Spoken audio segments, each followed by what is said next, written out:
Ladies and gentlemen, let me ask you this. Are you ruining your golf game by trying to copy the pros? Be honest, how many times have you gone to the range, tried to mimic a Rory McIlroy swing, or thought, if I could just swing like Tiger, I'd shave 10 strokes off of my game? Let me stop you right there. You're not Rory, you're not Tiger, and you're probably making the game worse by trying to be. If that stung a little bit, good. Stick around, because today I'm going to show you why copying the pros is a losing strategy and what you should be doing instead to actually improve your golf game.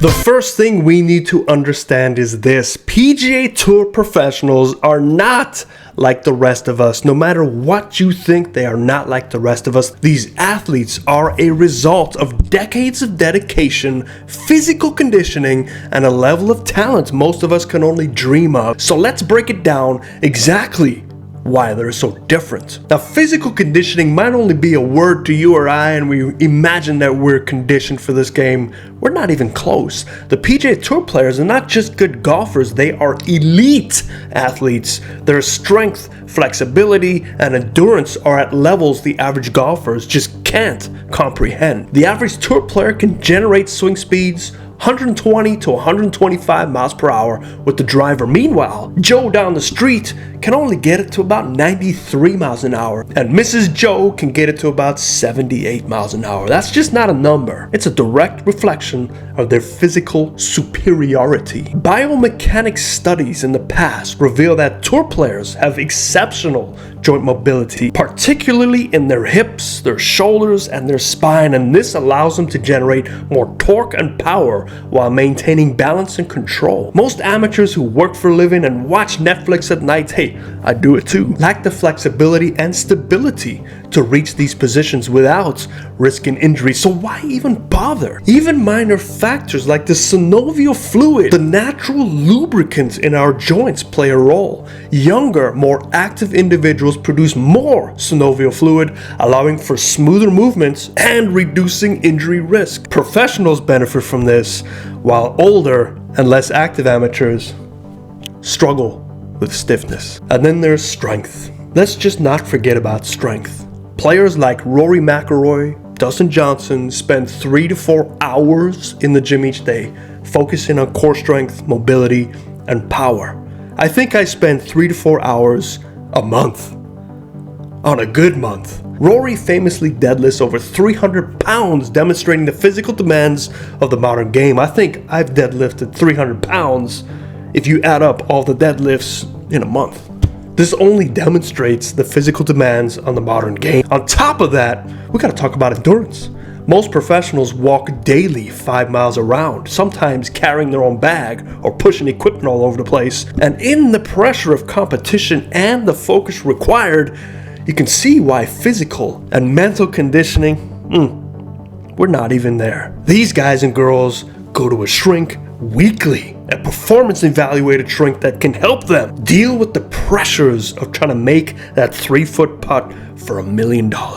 I know you and I would miss that thing 8 times out of 10. But now let's just talk about practice, because I know we got some people out there watching this thinking, I'm a range rat, I hit hundreds of balls. Well, let's just start doing the math. This is where the divide between professionals and amateurs just becomes staggering. The average PGA Tour player hits between 500 and 1,000 golf balls daily. Over a week, that's 3,000 to 7,000 balls. Over a year, that's 300,000 balls. Over a 20-year career, 6 million golf balls. Compare that to the average amateur, and these are coming straight from NGF. They hit between 50 and 100 balls a week. That's about 5,000 balls a year, and over 20 years, 100,000 golf balls. To put it simply, pros hit more golf balls in 2 months than an amateur does in their entire lifetime. So why are you trying to get in those positions when you just don't have the repetition and body to do so? And it's not just about quantity, it's about quality. ShotLink data shows that pros dedicate 40% of their practice to putting, 30% to short game, and the rest to their full swings. That's only 30% of the time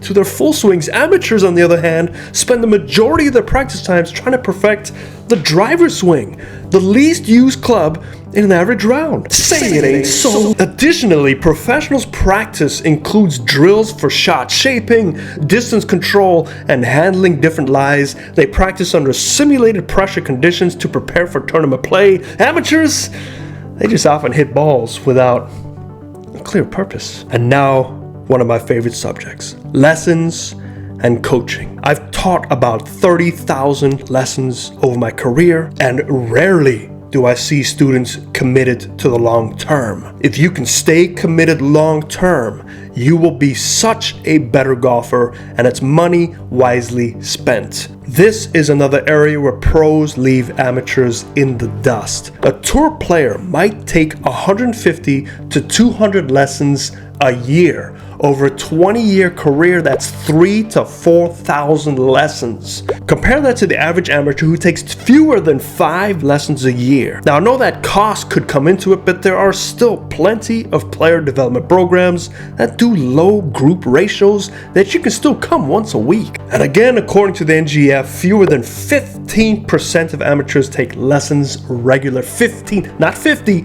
15 take lessons regularly. Most rely on self-diagnosis, YouTube, tips from friends, YouTube, which often leads to poor habits and frustration. And let's not forget technology. Pros use tools like TrackMan to measure club path, ball speed, spin rate, spin axis, dynamic loft, and more. Amateurs, we're lucky if you're using a phone app. A professional coach doesn't just tell you what you're doing wrong, they provide data-backed solutions, breaking down every aspect of your game to make marginal gains.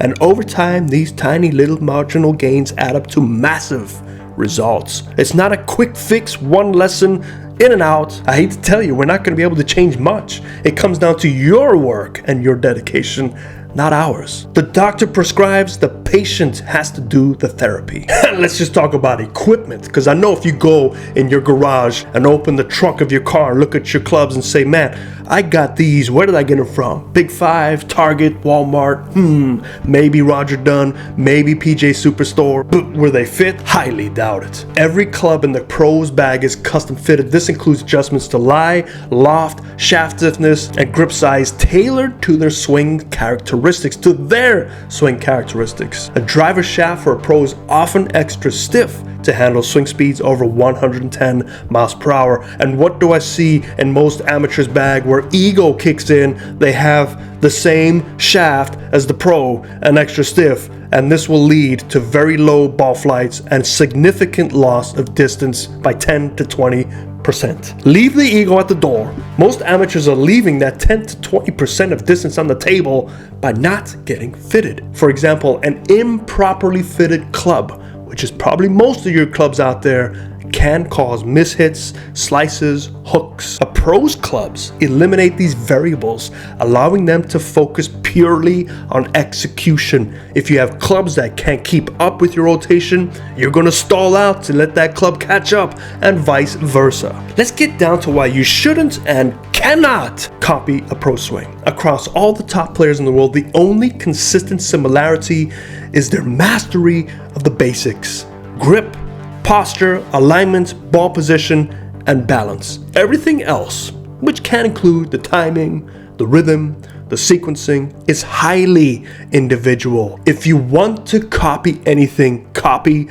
the basics. From there, you have to work with your own physical capabilities and range of motion. There's no point to try and get shallow when you can't even bend down to tie your shoelace. And swing fads, they come and go. Over the past 30 years, we've seen numerous swing fads raise info like the ocean. The stack and tilt method promised consistency, but left many players with back pain.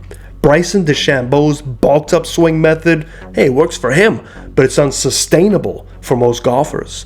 The one plane swing, popularized by Mr. Jim Hardy, was another trend. While it simplified the swing for some, it didn't suit golfers with limited flexibility or strength. Then there's the X factor, emphasizing maximum torque between the shoulders and the hips. While it worked for Tiger Woods, it also is linked to the back issues he faced later in his career. Is that what you want? And swing trends fail because no two golfers are alike. Differences in height, arm length, leg length, wrist mobility, etc. means there's no one-size-fits-all swing. One of the most misunderstood concepts in golf is that the swing creates a shot. In reality, it's the shot that creates the swing. The demands of the shot, the trajectory, the shape, the distance dictates how your body moves. A low punch shot, a high fade, and a draw all require different movements. Trying to use the same swing for every shot is like trying to paint every picture with one brush. Ask Bob Ross how that works. It just doesn't. And let me be clear, if I haven't been clear yet, beware of secrets and quick fixes. There are no secrets to the game. No secrets to this game. The golf swing has been around for hundreds of years. While technology and understanding have evolved, the fundamentals have stayed the same and will always stay the same. If someone claims they have a secret to revolutionize your swing, be like the Jamaican sprint team, and run away, because most of these secrets are marketing gimmicks designed to sell books, videos, or lessons. And beware of the Dunning-Kruger effect. Many self-proclaimed experts think they know more than they do. Take advice from those with proven track records, not those who've just simply watched a few videos or read a few articles and think they know the secrets. And most secrets that are discovered now have already been discovered 20, 30 years ago. Let me leave you with this. You're not a tour player, and you don't need to swing like one. Focus on mastering the fundamentals. Work with a coach to develop a swing that suits your body, and remember that the shot creates the swing, not the other way around. Golf is personal, and the key to improvement lies in building a game that works for you, based on what your goals are and what your lifestyle is. But thank you for watching, and as always, keep swinging, enjoy the game, go get a lesson. Fairways and greens.